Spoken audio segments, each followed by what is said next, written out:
Hey, you guys, we are back again with another pop-in episode of Dynasty Queens.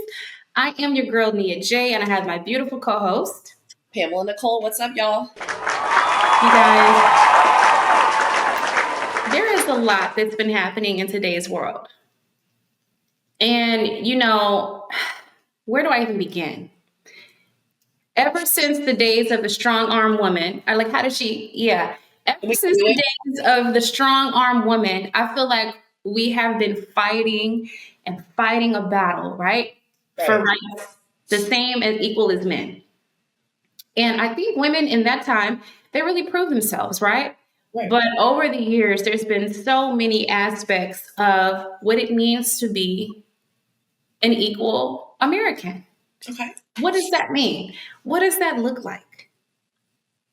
Are women equal to men when it comes to the workforce, when it comes to sports, when it comes to the ability to maintain order, when it comes to the ability to run a business, when it comes to the ability to be a CEO of a company? People may argue, oh, women are emotional. They have periods. They bear children. Their emotions can sway. Right. Others will say, we've had, Olympians and women who've been in power and have run empires over centuries and decades. So what side of the spectrum do you, viewer, fall on? But let's start with Pamela and Nicole. I want to hear your little foresight on, how you feel about really diversity overall across all spectrums for women. Absolutely. So I think this day and age, like we've talked about, things transitioning as far as, when grandma was, our age and she was a housewife and she did what she needed to do around the house. Grandpa's at work, taking care of business. It has shifted so much. Just being like the feminist movement too has shifted so much and given us way and leeway to so many bigger and brighter opportunities. Like for instance, you're in Georgia. This is actually a really great one. Georgia Power, actually, if you know, is woman based. The CEO is a woman. 37% of Georgia Power, all the big wigs in Georgia Power are women operated. See, I pay my money to them every month, so I like that. I like that. Okay. That big, like that's electricity. That's a big utility. So you think of a big powerhouse like Georgia Power that is woman owned, and also very diverse because it's not only woman owned and run, but Black women owned and run.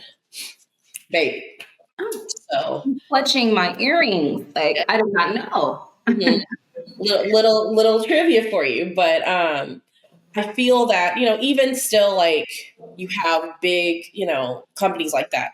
You have small businesses.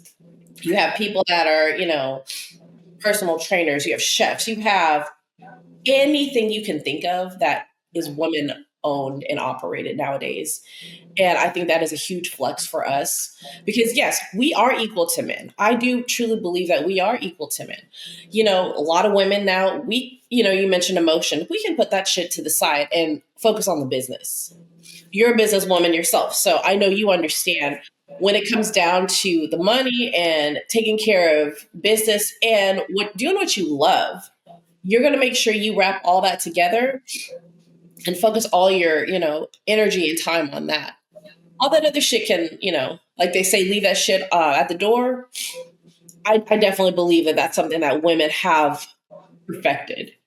Because if we hadn't, there wouldn't be as many women owned and operated businesses as there are today. Yeah.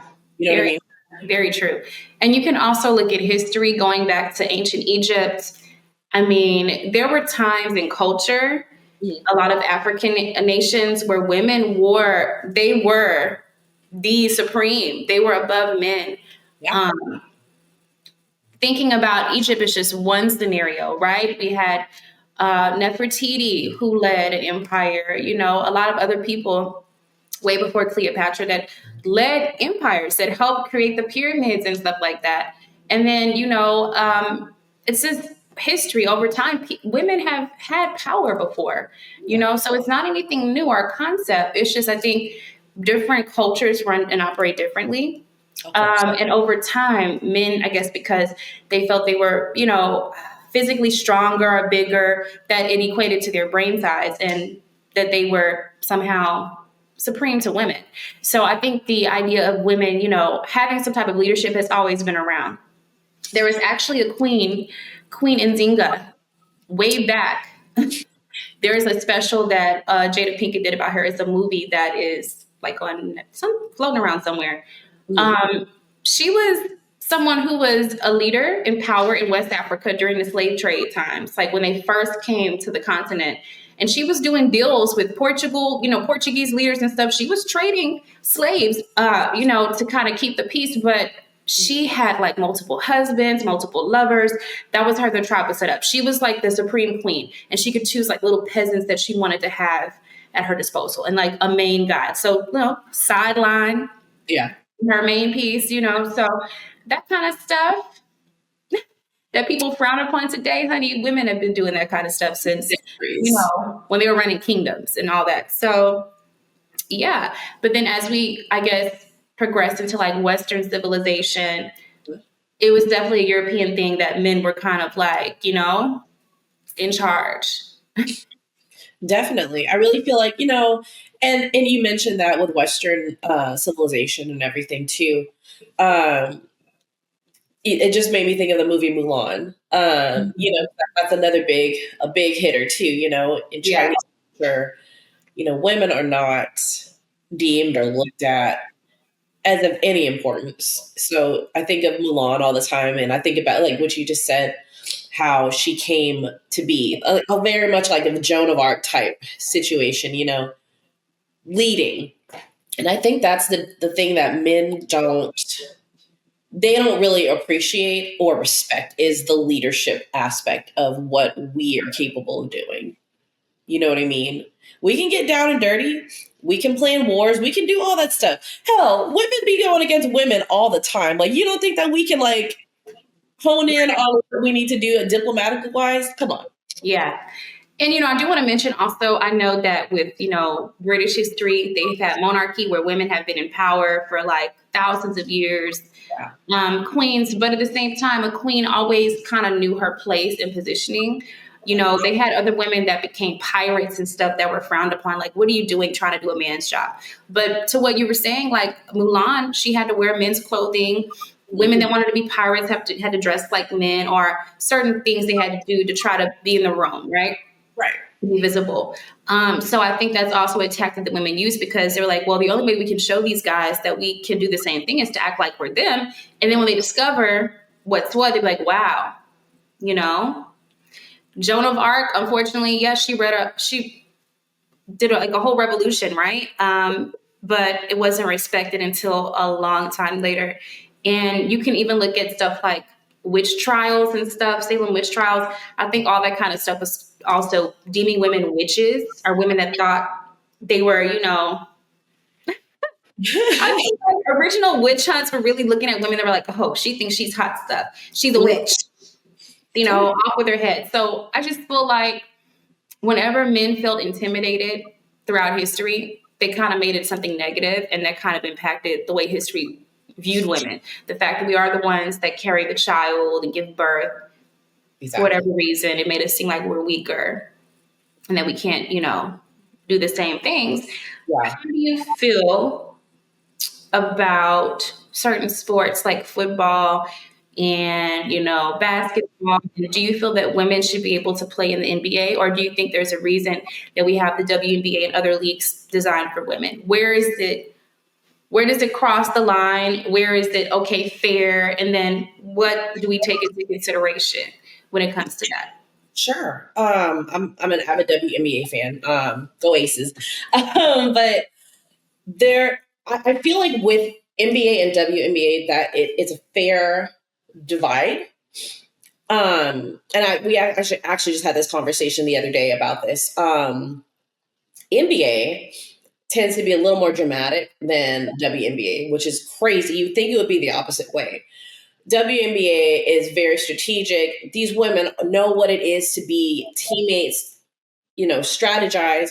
And what we're talking about as far as being women in power, that is like the finest example of seeing exemplary women coming together for a cause, getting the shit done, winning, and taking home that victory. Right. You see it in men's sports, so for NBA, you see it, but there's always scandal. There's always something. You know what I mean? You don't ever see that shit with the WNBA.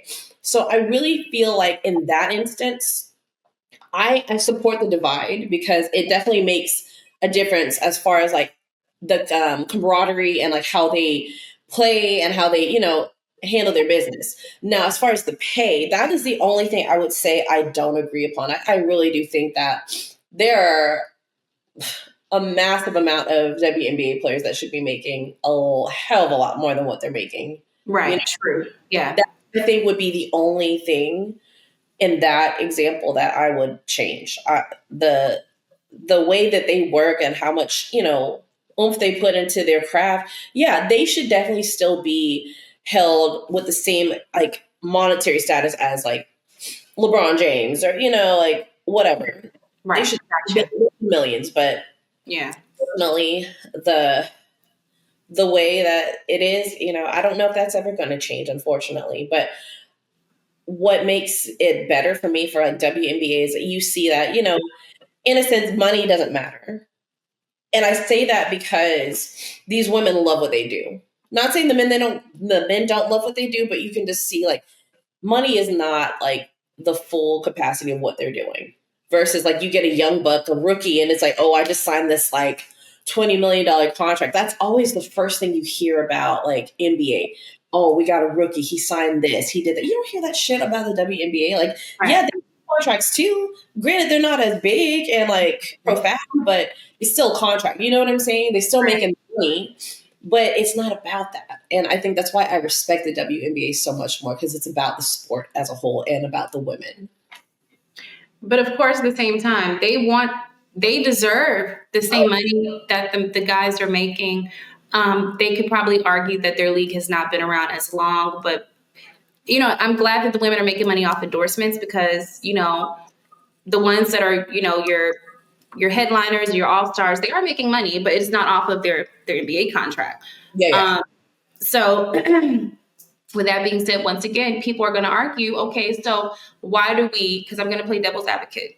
Okay. They're going to say, why do we get to pick and choose when inclusion is necessary versus when it's not? And then we can also bring up the fact of, transgenders in sports. How do you feel about that? Transgenders, because I know that Trump just passed the law prohibiting transgenders from performing in that set sport of what their gender now has been reassigned to be. So the first question, how can we decide when inclusion is necessary and then leading to transgender?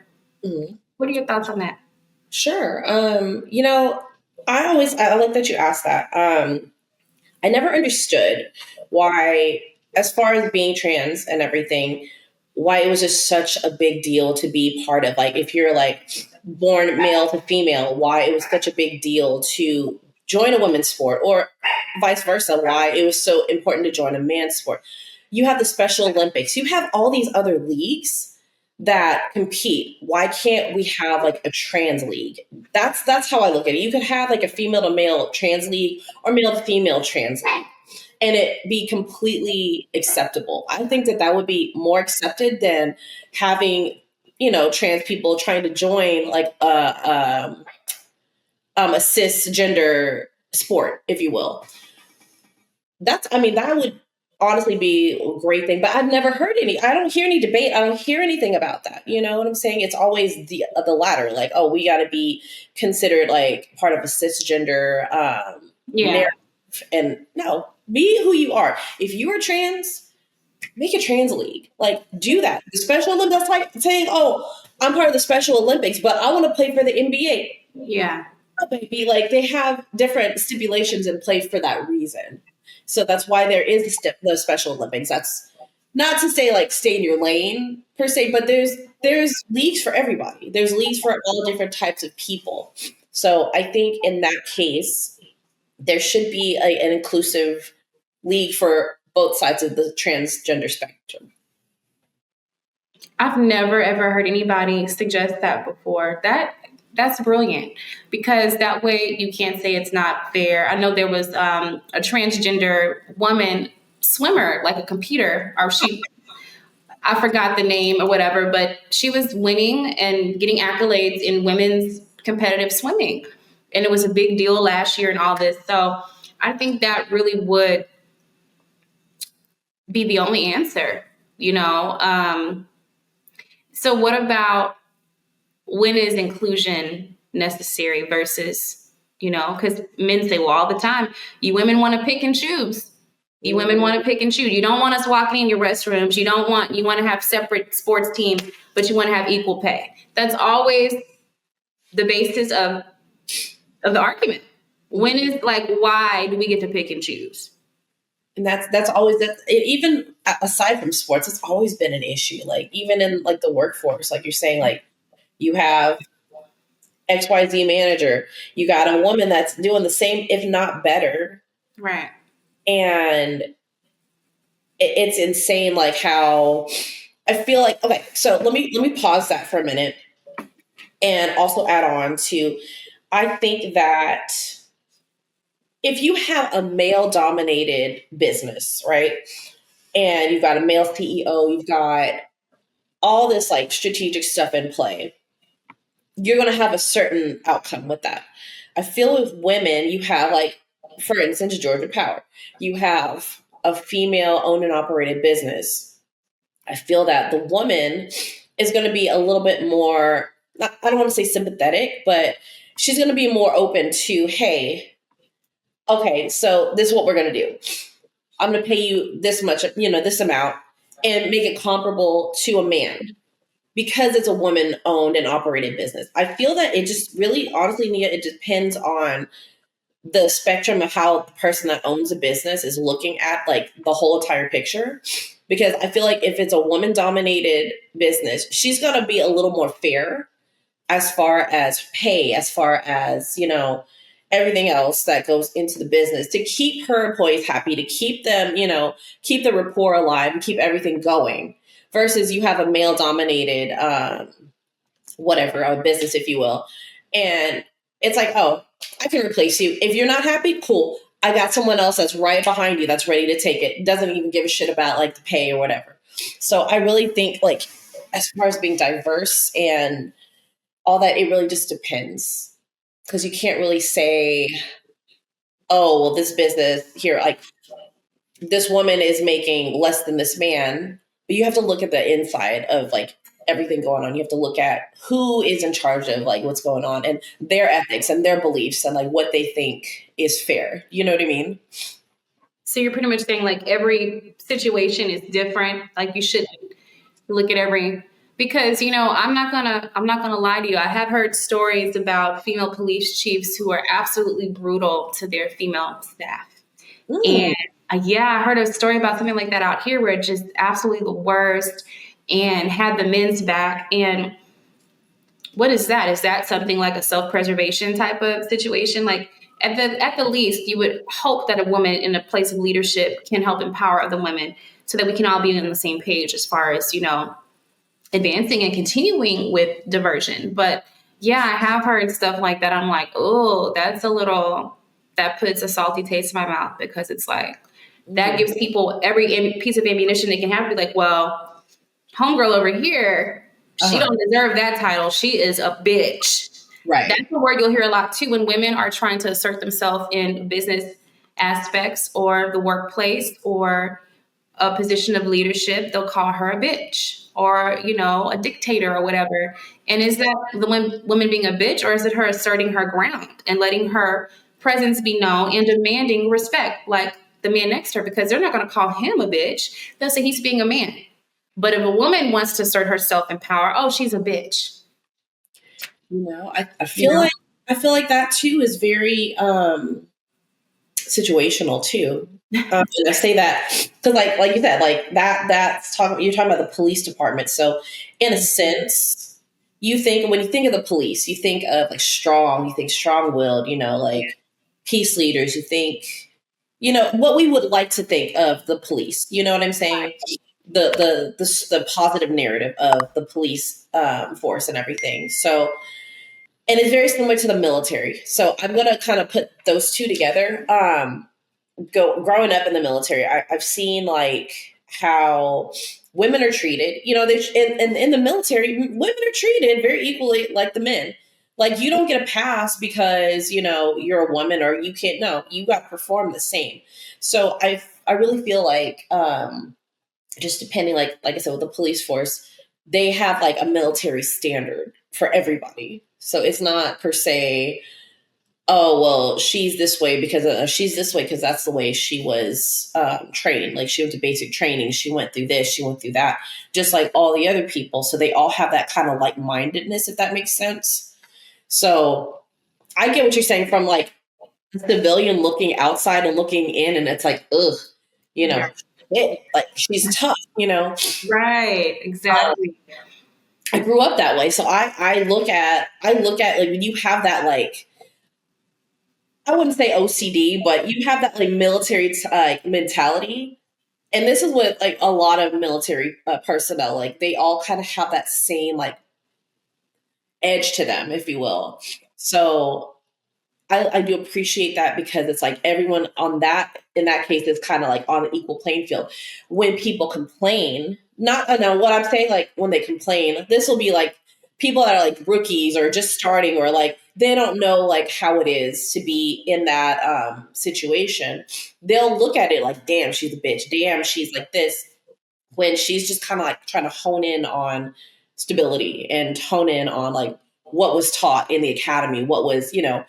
Right. So, like I said, I'm gonna say this too. You got people in the workforce, they get by doing the bare minimum, girl. I know people, I know people Absolutely. that Yeah, try to girl. and try to parade around like they can just like, oh, I got it, no big deal. And you don't. I'm Right, not saying if you don't, but don't come out here acting like you do. right. Those are the people, honestly, Nia, that are always complaining about somebody else because they're not up to par with the standard.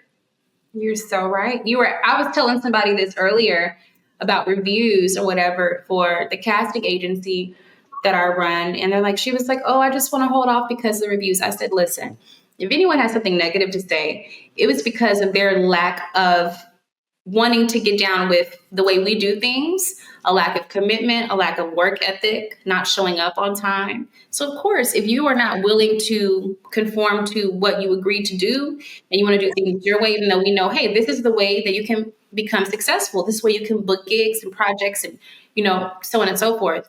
Yeah. Just like you said, people that do not want to abide by the regulation placed before them would be the only reason for certain people to say, oh, yeah, she's a bitch. It's so easy to call a woman who is in a role of leadership a bitch when you have no other ammunition. Of Oh, yeah, course. she's got to be a bitch. Clearly, she's not a man. And she doesn't know her place because a lot of people still think we're supposed to be delicate flowers in every situation. If that was the case, people would just be walking over us left and right.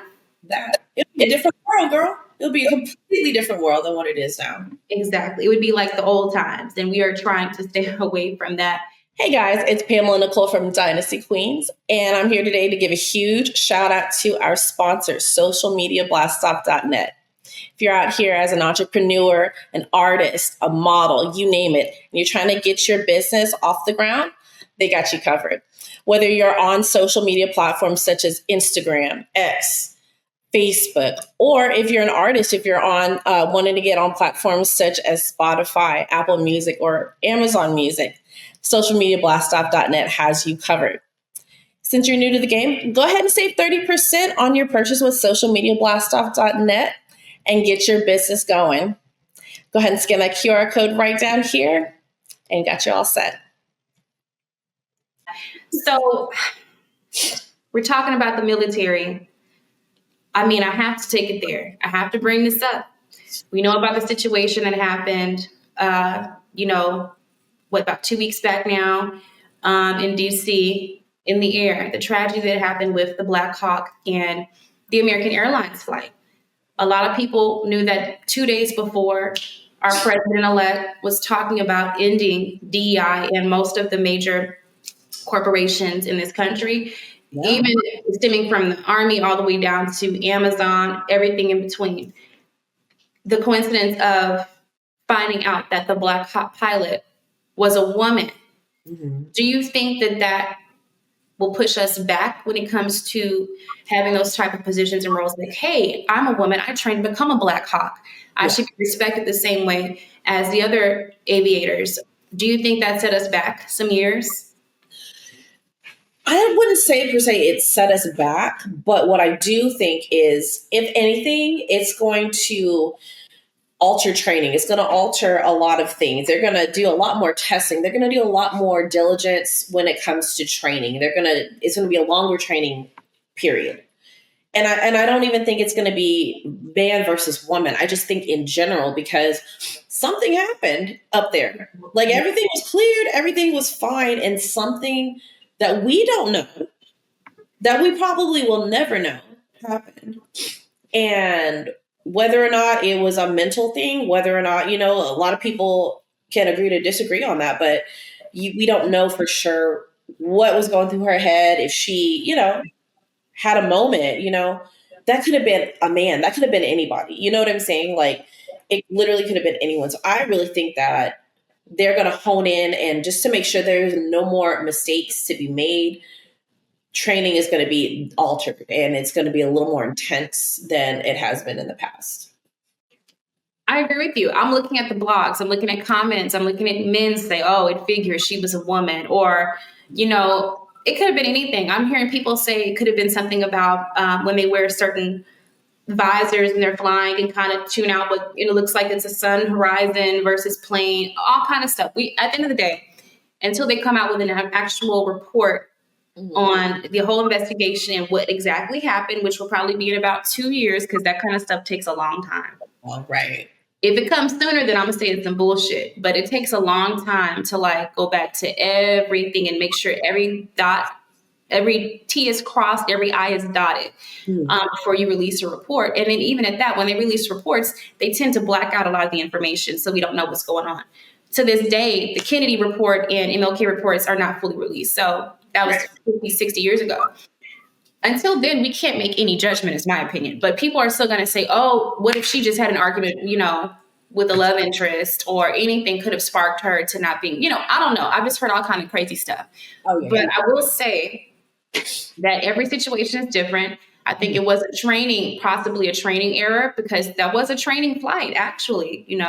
They were in the middle of training when that disaster happened. But to blatantly say a woman should not fly Black Hawk or should not be the captain of a Black Hawk or whatever is absurd, because I agree with you. Most of the aviation tragedies that happen, a man was piloting the damn flight. This may be the first time I've heard of a woman having an aviation crash. I've never heard of, with a commercial air or something like that. Of course, heard of Amelia Earhart, people like that who disappeared. Bessie Coleman was the first Black woman to get her aviation license, but she also died in a plane crash. But I'm talking about a woman piloting and actually causing a major disaster. I've never heard of that before until what just transpired. So I think that those type of biases should stand by the wayside. I feel that us as women, we have the abilities to do whatever we want to do. And yes, I feel when it comes to sports, that should be the only time where the diversion, where, we separate. Yeah. Because of all the different factors that come into play. Like you said, the main one for me is the dressing rooms, locker rooms. You don't want to have the men running around with, what I'm saying? It's just all things that come up. So exactly. When it comes to the workforce and workplace, I think that we should have an equal share to get the same pay. There's no reason that women should not get the same pay as men or anything like that. So I'm going to ride for my women. Okay. I'm going to ride for my Dynasty Queens. I don't have a choice. And my thing is too, I wanted to add on, as far as just, we saw with the DEI stuff where it started with federal employees. And I want to know what you think about this, since we're talking about inclusion. As far as, we are in a position, we're in a in our jobs, we're in a if you know who you know type scenario. You know what I'm saying? We use our networking, we use whatever it is. Granted, degrees and everything are great. They're not necessary. And I'm not saying this to say that don't go to college. Please go to college. Please, if there's something you want to do out there, please go to school. I'm saying that, for like advanced education, it's not for everybody. And you can still make a lot of money without that. And I feel like in our neck of the woods, we do what we do as far as like networking, and it is about who you know. When DEI started, and it's not about who you know, and it's about what you know. Now, how do you feel about that? Do you feel that that is the way that should be, or do you feel that you can have like a mixture of like, oh, my uncle like worked for the CIA, or my uncle was in the Pentagon, and I have reference. I can get a job here. Or should it be like, oh, you went to West Point and you mastered ABCXYZ, so you are definitely a high candidate for this position. What do you think about that? It's funny because a lot of, your elites are given the opportunity to go to Ivy League schools without having the grade point average to back it up. Their parents could afford the tuition for like Princeton, Yale, Harvard. So in and of itself is DEI for white men. I've always felt that way. That's not fair. If your grades can't show it, or you don't have a scholarship and you're just given this because of your elite position, isn't that the first level of DEI right there? How dare people come and say, oh, including others? No, like we know what that means. Like, come on, we're not slow. So right then and there, that should kill any other argument, because they're granted opportunities that they weren't necessarily, their brains were not ready for. They didn't have the grades to back it up, and it was all who you knew. Me and you kind of, are in the entertainment industry or aspect of things, and with modeling and all that kind of stuff. So of course it has to be who you know, networking in that realm. But when more serious stuff like becoming a CIA, agent, or working at the Pentagon, for example, I think your resume should back it up. Okay. The person can give you a good word as a referral, but I think all of it should play a factor when it comes to those type of roles and positions. Gotcha. Now, saying that too, I love that you mentioned that. This just kind of like just came to my head just now. As far as, and this has nothing to do with like having a job or holding a job title, but I think of legacies. I think of sororities, and I think of fraternities, and you've got legacies in place that they automatically get to be in this sorority, automatically get to be in a fraternity, and they don't have shit to show for it. Oh, your mama was a legacy, your grandma was, so you're an automatic legacy. Right. So look at it that way too, because it's like sometimes some of these kids like, no, I don't think, I think everybody should have like the same aspect of merit and be able to show what they're worth and show and prove that they deserve to be there in a sense. Especially something like that. Like I really don't like the idea of like something just really just being handed down to you because your legacy. Like I do feel like what you're saying, like with more serious jobs, like you have to have the repertoire, the resume to show that you can do this. Now the sad part though, Nia, though, is Chat GPT's come out. People just Chat GPT and all their shit. Like, oh, I've done brain surgery. I've done this. So let me go to this hospital. Or a little dramatic, but using AI to like further advance and further their careers and further things that they probably have no business doing, honestly. Very true, So that's again where I think it really is not a gender situation. It's a people situation. It's a people problem, because people are falsifying all kind of stuff, girl. So of course. But once again, people have always, when there's something bad happening in the room, they try to find the woman or, the minority in the room. So I feel we have a long way to go when it comes to inclusion and stuff like that. But at the end of the day, women have proven that they can be in power and run empires, like I said, from the start of time to, women in power now. So I feel a lot has changed, and I feel that we have made a lot of strides since, like you said, the feminist movement and stuff like that, which some people didn't even agree with that because they're like, we don't all want to burn our bras. Like, you know, a lot of people will argue and say the feminist movement was not for Black women, it was for white women. But that's a whole nother topic. But that's a whole argument in and of itself. Like, no, we're not feminists. That was for whatever. Right.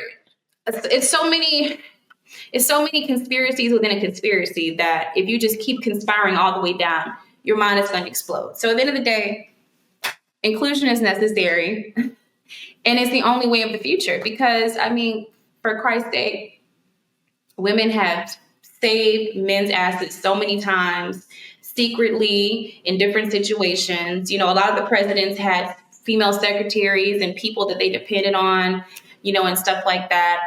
So I just feel like women have always played such an instrumental factor on building the world, the society that we have, bringing life into the world. How can you ever hate a woman when a woman gave birth to you, sir? Like, come on, like, be for real. The only woman that's not a value is your mother.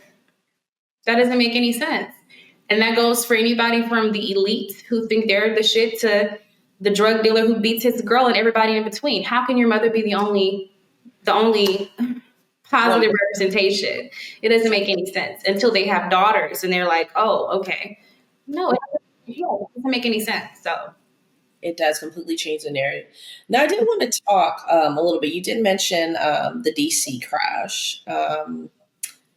Series of very interesting events. We had the DC crash. We had the medical jet plane in Philadelphia. yeah.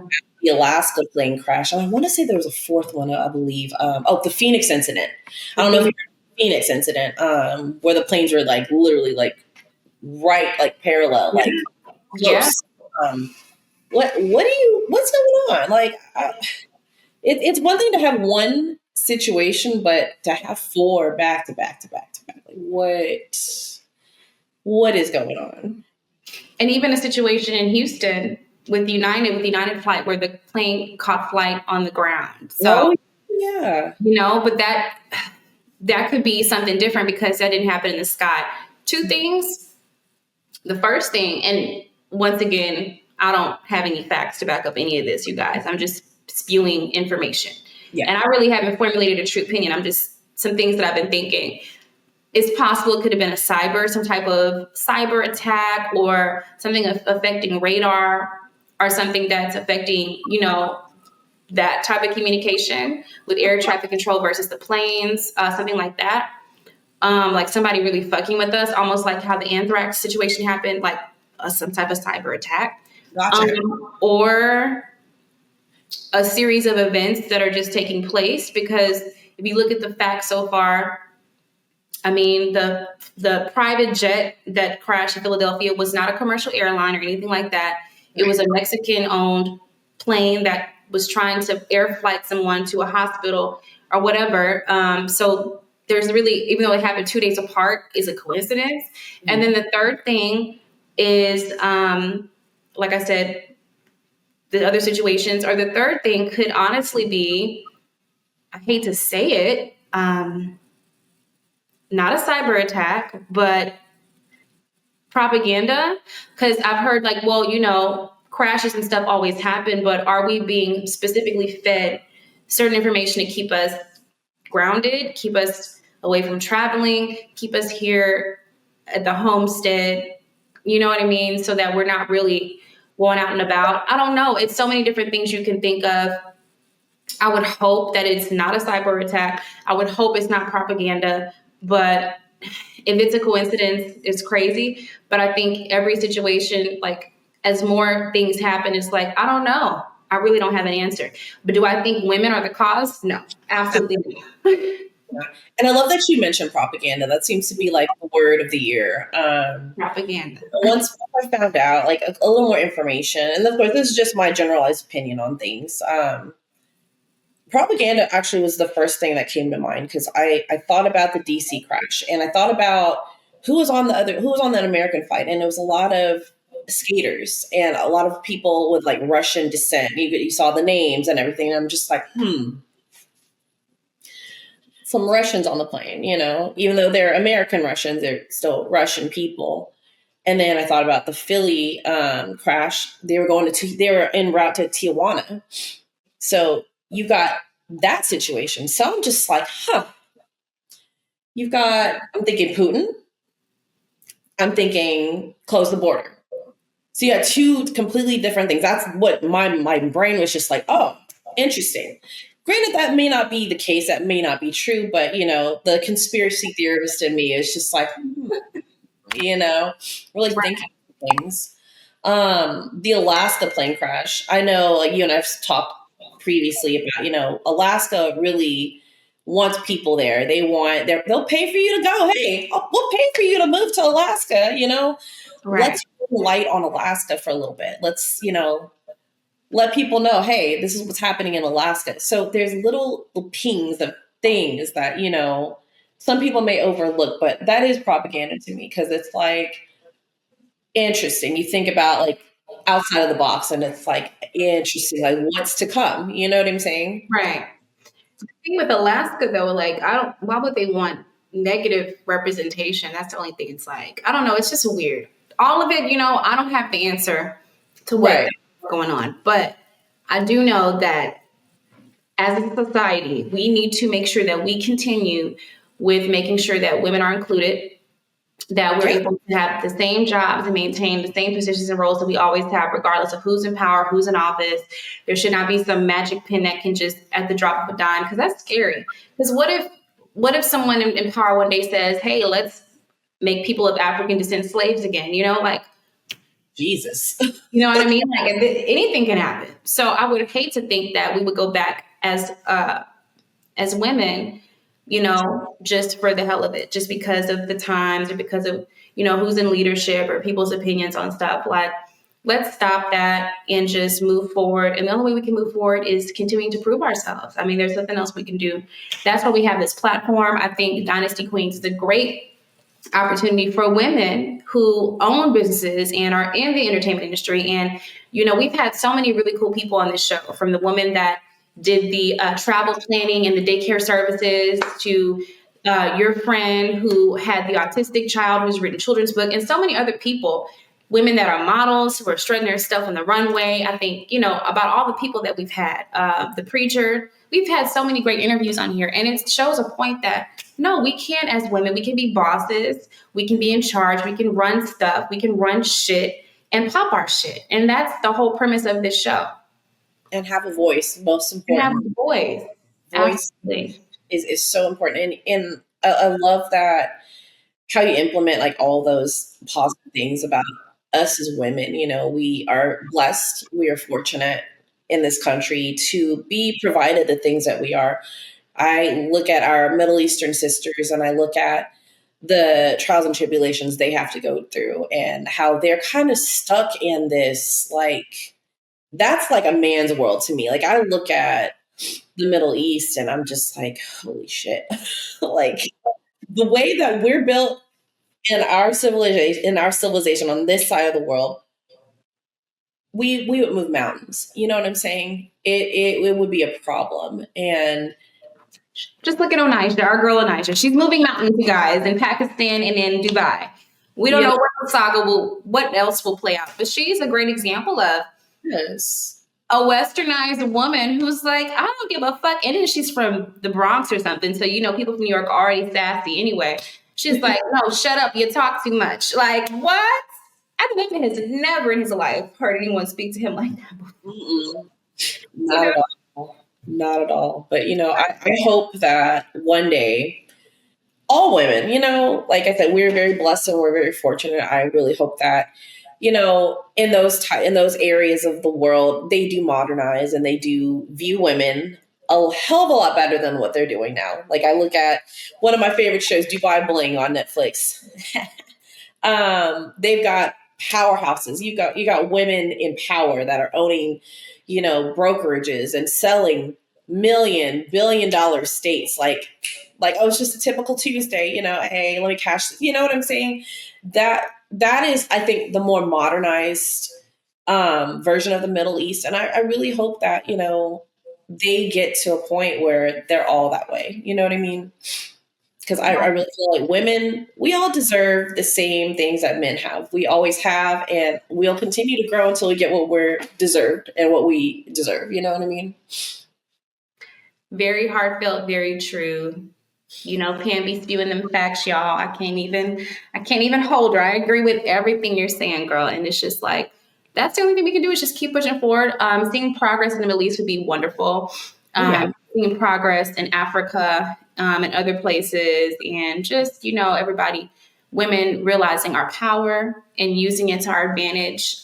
There's so much more to us than our sexuality. And that's another great aspect of it, too. We have so many diverse complexities about us, from our sexuality to our intellect to our ability to, you know, have friendships and engage and be intelligent and smart. And there's a lot that goes into being a woman. I think we should tap into all of it. There's nothing wrong with being beautiful, intelligent. You can do it all, you know. So power out to all the women, all the queens out there. That is what we stand for.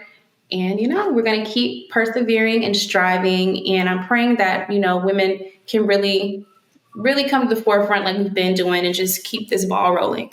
That's the only way progression and change can happen. We got to just keep the ball rolling, and then, you know, our queens will thrive. And I know we're going to prevail. So I need all my queens to roll with us. You know, and y'all join in on the conversation. You know, like, what do y'all think? Like, what would y'all do? Like, go ahead and tell us in the comments below. You know, what you would do different, what you would make.